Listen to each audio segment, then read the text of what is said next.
Hi గారు, welcome to our channel. ప్రస్తుతం మనతో పాటు దామ బాలాజీ గారు, సీనియర్ జర్నలిస్ట్, వారితో ఒకసారి మాట్లాడదాం. సార్ నమస్కారం సార్. సార్, జగన్మోహన్ రెడ్డి గారు వచ్చే ఎలక్షన్స్ లో మళ్ళీ అధికారంలోకి వస్తారు అని చెప్పేసి రేవంత్ రెడ్డి గారు చెప్పినట్టుగా కొన్ని వార్తలు అయితే ప్రచారంలో ఉన్నాయి సార్. మరి అదేవిధంగా కేతిరెడ్డి గారు కూడా అనలిస్ట్ చేశారు, అంటే ఏమేమి పాసిబిలిటీస్ ఉన్నాయి జగన్మోహన్ రెడ్డి గారు రావడానికి అని చెప్పేసి ఆయన కూడా చెప్తున్నారు. సో ఇప్పుడు ఇది చంద్రబాబు నాయుడు గారు కాస్త షాకింగ్ అంశంగా, అంటే ఆయన కూడా గందరగోళంలో ఉన్నట్టుగా వార్తలు అయితే వినిపిస్తున్నాయి. అసలు రేవంత్ రెడ్డి గారు ఏ కాంటెస్ట్ లో చెప్పారు, మరి ఏ పాసిబిలిటీస్ ఉన్నాయి జగన్మోహన్ రెడ్డి గారు మళ్ళీ రావడానికి, మీరేం చెప్తారు సార్? రేవంత్ రెడ్డి చెప్పిన మాట వాస్తవమే. కాకపోతే ఆయన జగన్ వస్తాడని చెప్పలేదు. ఇండైరెక్ట్ గా జగన్ వస్తాడని చెప్పాడు, కానీ డైరెక్ట్ గా ఆయన జగన్ పేరు ఆయన నోట్లో రాలేదు. ఆయన చెప్పిన కాంటెక్స్ట్ ఏంటంటే, తెలంగాణలో 10 ఏళ్లకి ఒకరిని మారుస్తారు, ఆంధ్రాలో 5 ఏళ్ళకి ఒకరిని మారుస్తారు అన్నాడు. అంటే అర్థం అదే కదా, తెలంగాణలో నేనే 10 ఏళ్ళు ఉంటాను సీఎంగా అనేది ఆయన ఉద్దేశం. దాన్ని కంపేర్ చేయడానికి ఆంధ్రప్రదేశ్ని చెప్పాడు. ఆంధ్రప్రదేశ్ని కంపేర్ చేయకుండా తెలంగాణ వరకు చెప్పుంటే ఇబ్బంది లేదు. తెలంగాణలో 10 ఏళ్ళు కేసీఆర్ ఉన్నాడు కాబట్టి నెక్స్ట్ 10 ఏళ్ళు నన్ను ఉంచుతారు, నన్ను మార్చరు అనేది ఆయన ఉద్దేశం. అది కరెక్టా కాదనేది మనకి ఒకే ఎగ్జాంపుల్ ఉంది. 10 ఏళ్ళుగా ఆయన ఉన్నాడు కాబట్టి చెప్తాను, కానీ ఇంకొక ఎగ్జాంపుల్ కూడా ఉంటే, ఇప్పుడు కాంగ్రెస్ కూడా 10 ఏళ్ళు ఉంటే అప్పుడు ఇక్కడ అనుకోవచ్చు తెలంగాణలో 10 ఏళ్ళ పాటు ఒకరికి ఇస్తారని. కానీ ఆంధ్రాలో ఆయన చెప్పిన మాట కరెక్టే. ఎందుకంటే ఆంధ్రాలో 5 ఏళ్ళకి ఒకసారి మార్చేస్తున్నారు. ఇప్పుడు ఫస్ట్ చంద్రబాబుని గెలిపించారు మంచి మెజార్టీతో, జగన్కి 67 వచ్చాయి అప్పట్లో. ఆ తర్వాత 2019లో చంద్రబాబుని ఎందుకు ఓడిచ్చారు అనే దగ్గర పెద్దగా ఆన్సర్ లేదు. చంద్రబాబు పరిపాలన ఘోరంగా ఏమీ లేదు, అంటే అంత ఘోరమైన పరిపాలన అందించాడా చంద్రబాబు అనే దానికి కూడా ఏమీ లేదు. పోనీ జగన్ ఏమన్నా బెస్ట్ పరిపాలన ఇస్తాడా, కొంత విపరీతమైన హామీలు ఏమన్నా ఇచ్చాడా అంటే అది కూడా లేదు. అయినా ఎందుకు జగన్ను గెలిపించగలిగారు? తర్వాత జగన్ దాదాపు ముఖ్యంగా ఈ సంక్షేమ పథకాలని బ్రహ్మాండంగా అమలు చేశాడనే పేరే ఉంది. అట్లాగే ఎడ్యుకేషను, వైద్యం, ఈ 2 విషయాల్లో కూడా జగన్ బాగా చేశాడనే పేరు వచ్చింది. కరోనా టైంలో కూడా జగన్ బాగా చేశాడనే పేరు వచ్చింది. మరి ఎందుకు జగన్కి ఇంత దారుణమైన ఓటమిని ఇచ్చారు? 11 సీట్లకి ఎందుకు జగన్ పరిమితం చేశారు? అప్పుడు కూడా చంద్రబాబుని 23 సీట్లకి ఎందుకు పరిమితం చేశాడు? అంటే ఎవరినో ఒకరిని కంప్లీట్గా మెజారిటీ ఇచ్చి గెలిపిస్తున్నారు ఆంధ్ర ప్రజలు అన్న ఒక ఇది ఇప్పుడు చర్చ జరుగుతుంది.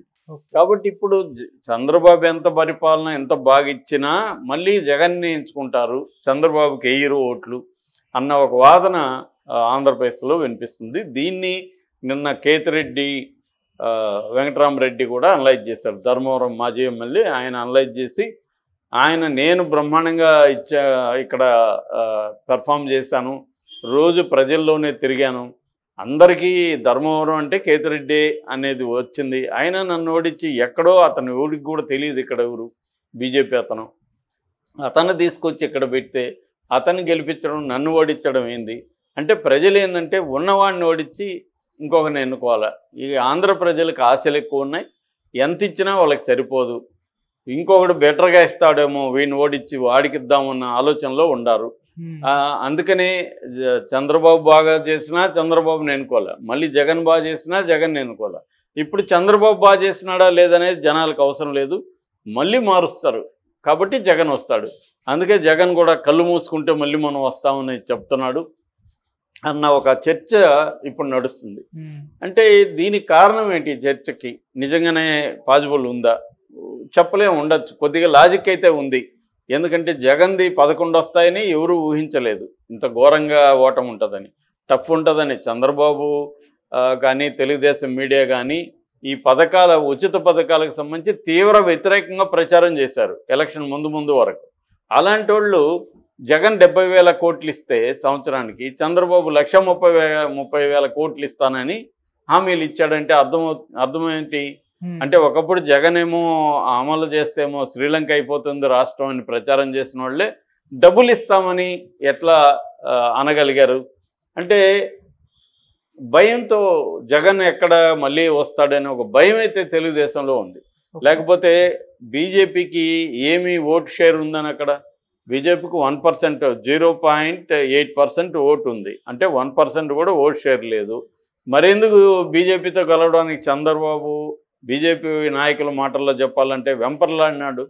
అంటే క్లియర్గా జగన్ గెలుస్తాడేమో, మనం ఇది వదలకూడదు అనే భయంతోనే చంద్రబాబు అటు పవన్ కళ్యాణ్తో అయినా అంత సరెండర్ అయి పవన్ కళ్యాణ్తో ఉండాల్సిన అవసరం చంద్రబాబుకి ఏమొచ్చింది అంటే స్ట్రాంగ్ ఎనిమీ జగన్ అన్న అభిప్రాయం అయితే అందరిలో ఉన్నింది, చాలా స్ట్రాంగు. ఒకవేళ చంద్రబాబు గెలిచినా బొటాబొటిగా గెలవాలి, అది కూడా ముగ్గురు గెలిస్తే తప్ప అదర్వేజ్ లేదని. ముగ్గురు గెలిచారు, ఇటు షర్మిల కుమ్మక్కైంది, ఇటు కమ్యూనిస్ట్ పార్టీ లోపాయికారిగా సిపిఐ చంద్రబాబుకే సపోర్ట్ చేసింది, ఇంకా చిన్న చిన్న పార్టీలు రామచంద్ర యాదవ్ పార్టీలు ఇలాంటి పార్టీలంతా కూడా చంద్రబాబుకే సపోర్ట్ చేశారు ఆయా సామాజిక వర్గాల ఓట్లు చేల్చడం కోసం. ఒక పక్క మీడియా పెద్ద ఎత్తున పనిచేసింది, ఒక పక్క మోడీ గవర్నమెంట్లో ఉంది కాబట్టి సెంట్రల్ గవర్నమెంట్లో ఎలక్షన్ కమిషన్ చంద్రబాబుకు అనుకూలంగా పనిచేసింది. ఇన్ని చేస్తే చంద్రబాబు గెలిచాడు. సో జగన్కి 40% ఓట్ షేర్ అయితే వచ్చింది. అంటే జనం కంప్లీట్గా జగన్ని రిజెక్ట్ చేయలేదు, కాకపోతే అది సీట్లుగా కన్వర్ట్ కాలేదు. మనకున్న ఈ ఎలక్షన్ దీనికి ఉన్న మోడల్లో ఉండే ప్రాబ్లం ఏంటంటే ఓట్లు తక్కువ వచ్చినా కూడా మైనారిటీ వచ్చినా కూడా గవర్నమెంట్ ఫామ్ చేస్తాడు. మోడీకి 39% ఓట్లు కూడా రాలేదు, కానీ మోడీ గవర్నమెంట్ ఫామ్ చేయగలిగాడు. సో ఇప్పుడు ఇక్కడ కూడా అంతే కదా, రేవంత్ రెడ్డికి బొటాబొట్టిన 4 సీట్లు వచ్చాయి, సిపిఐతో కలుపుతుంటే 1 వచ్చింది మ్యాజిక్ మార్క్కి, 5తో చేయగలిగారు. ఇక్కడ ఏంటంటే 5, 2, 1 అనేది కాదు, మెజార్టీ వస్తే నీకు వచ్చినట్టే. కాబట్టి ఓట్లు సీట్లు అనేవి ఒక చోట 50,000 మెజార్టీ రావచ్చు, 50,000 మెజార్టీ వచ్చినా అక్కడ గెలిపే, 1,500 మెజార్టీ వచ్చినా గెలిపే. సో ఈ కాంటెక్స్ట్లో ఇప్పుడు మళ్ళీ జగన్కి పట్టం కడతారు జనం అన్న ఒక విశ్లేషణలు సాక్షాత్తు చంద్రబాబు ఒకప్పటి శిష్యుడైన రేవంత్ రెడ్డి చెప్పడం అనేది ఒక షాకింగ్ ఎలిమెంట్గా చెప్పచ్చు. అంటే ఆయన ఏదో కంపేర్ చేయడానికి చెప్పాడు, మళ్ళీ మారుస్తారని. మామూలుగా అయితే ఆయన ఏం చెప్పి ఉండాలి, నేను 10 ఏళ్ళు ఉంటాను, చంద్రబాబు కూడా అక్కడ 10 ఏళ్ళు ఉంటాడని చెప్పాలి. అట్ట చెప్పకుండా ఆంధ్రాలో మాత్రం 5 ఏళ్ళకి ఒకసారి మారుస్తారు, ఇక్కడ మాత్రం మార్చరు అన్నాడు. అంటే అర్థం చంద్రబాబు 5 ఏళ్ళు ఉండడు, మళ్ళీ జగన్ వస్తాడనే కదా ఈయన అర్థం కూడా ఇండైరెక్ట్గా. దాన్ని ఇప్పుడు అక్కడ చెప్తున్నారు. కాకపోతే ఏంటంటే ఒక ఓటమికి ఒకే అంశం ప్రధానంగా ఎప్పుడు ఉండదు, అనేక మల్టిపుల్ ఫ్యాక్టర్సే ఎప్పుడు ఉంటాయి. ఆ మల్టిపుల్ ఫ్యాక్టర్స్లో టాప్ 10 ఫ్యాక్టర్స్ ఏవి అని అనలైజ్ చేసి ఆ ఫ్యాక్టర్స్లో మనం ఏం మార్చుకోగలం అనేది చూడాలి. ఇప్పుడు చంద్రబాబు ఫర్ ఎగ్జాంపుల్ అప్పుడు ఓటమికి 2019లో చంద్రబాబు కూడా నాకెందుకు ఇంత ఘోరంగా ఓడిచ్చారు, జగన్ని ఏం చేశాడని జగన్కి ఇంత మెజార్టీ ఇచ్చాడని ఆయన అనేక సార్లు వాపోయాడు. దాన్ని అనలైజ్ చేసినప్పుడు తెలుగుదేశం మీడియా కూడా ఎలా అనలైజ్ చేస్తుందంటే చంద్రబాబు ప్రగతి అని అభివృద్ధి అని పరుగులెత్తాడు తప్ప పార్టీని పట్టించుకోవడం మానేశాడు, నిర్మాణాలని వదిలేశాడు, గాలికి వదిలేశాడు. అందుకని చంద్రబాబు తరఫున గట్టిగా పనిచేసే కేడర్ అనేది లేకుండా పోయింది అనేది అప్పట్లో కూడా ప్రధానంగా చెప్పారు. అట్లాగే సంక్షేమ కార్యక్రమాలను చంద్రబాబు పట్టించుకోలేదు, ఈ 2 ప్రధానంగా అప్పుడు చెప్పారు. దాని తర్వాత చంద్రబాబు అది మార్చుకున్నాడు. జగన్ ఏమో బ్రహ్మాండంగా సంక్షేమ పథకాలు అమలు చేస్తున్నాడు, దాన్ని ఎలా అటాక్ చేయాలని చెప్తే అప్పు చేసి జగన్ 2 రకాలైన విమర్శ మొదలుపెట్టారు సంక్షేమ పథకాలు. ఒకటి, అప్పు చేసి బటన్ నొక్కుతున్నాడు తప్ప డెవలప్మెంట్ లేదు, రోడ్లు లేవు, ఘోరం, అది ఈ ప్రచారాన్ని ముందుకు తీసుకొచ్చారు. రెండవది జగన్ ఈ సంక్షేమ పథకాలు తప్ప ఇంకేమీ రాష్ట్రాన్ని పట్టించుకోవట్లేదు, కేంద్రం నుంచి ఫండ్స్ తేవట్లేదు, తర్వాత విపరీతమైన కరప్షన్ ఉంది. ఈ అంశాలని జగన్ మీద నెగిటివ్గా ప్రచారం చేశారు. దాంతోపాటు ఫైనల్గా వాళ్ళకి ల్యాండ్ టైటిలింగ్ యాక్ట్ కావచ్చు, ఇట్లాంటివి కలిసి వచ్చాయి, నెగిటివ్గా ఇచ్చాడు. రెండోది చంద్రబాబును అరెస్ట్ చేయడం వల్ల కూడా సింపతి కూడా వచ్చింది. ఈ అంశాలన్నీ మళ్ళీ చంద్రబాబును ఓడించడానికి పనిచేశాయి. అయితే ఇక్కడ చర్చ ఏంటంటే జగన్ అంత ఘోరంగా పెర్ఫామ్ చేయలేదు, జగనే వస్తాడేమో అన్నంత భయంలో వీళ్ళు ఉన్నారు. జగన్ కూడా ఓవర్ కాన్ఫిడెన్స్ ఉంది కాబట్టి వై నాట్ 175 అనగలిగాడు. ఇంత స్థాయిలో ఉన్న జగన్కి 11 సీట్లు రావడం వెనకున్న కారణం ఏంటి అనేదానికి వైసీపీ వాళ్ళు చెప్తున్నదేమో ఒకటి, ఈవీఎంలను మ్యానిపులేట్ చేసి చంద్రబాబు తెచ్చుకోగలిగాడు అనేది వైసీపీ వాళ్ళు ప్రధానమైన ఆర్గ్యుమెంట్. అది ప్రూవ్ చేయడం అనేది సాధ్యం కాని విషయం, అది ఆరోపణ మాత్రం. అప్పుడు కూడా 2019లో కూడా చంద్రబాబు ఇదే ఆరోపణ చేశాడు, జగన్ ఈవీఎంలను మ్యానిపులేట్ చేశాడని చంద్రబాబు కూడా చేశాడు. అంటే ఓడిపోయిన వాళ్ళు గెలిచిన వాళ్ళ మీద ఇది ఆరోపణలు చేస్తున్నారు. ఏదేమైనా కేవలం ప్రజలు ప్రతి 5 తమిళనాడులో ఈ కల్చర్ ఉండేది. ప్రతి 5 ఏళ్ళకి డిఎంకేని ఏఐడిఎంకేని వాళ్ళు మారుస్తుండేవాళ్ళు. ఆంధ్రాలో కూడా ఈ కల్చర్ ఉందా అనేది తేలాలంటే ఇప్పుడు కూడా చూడాలి.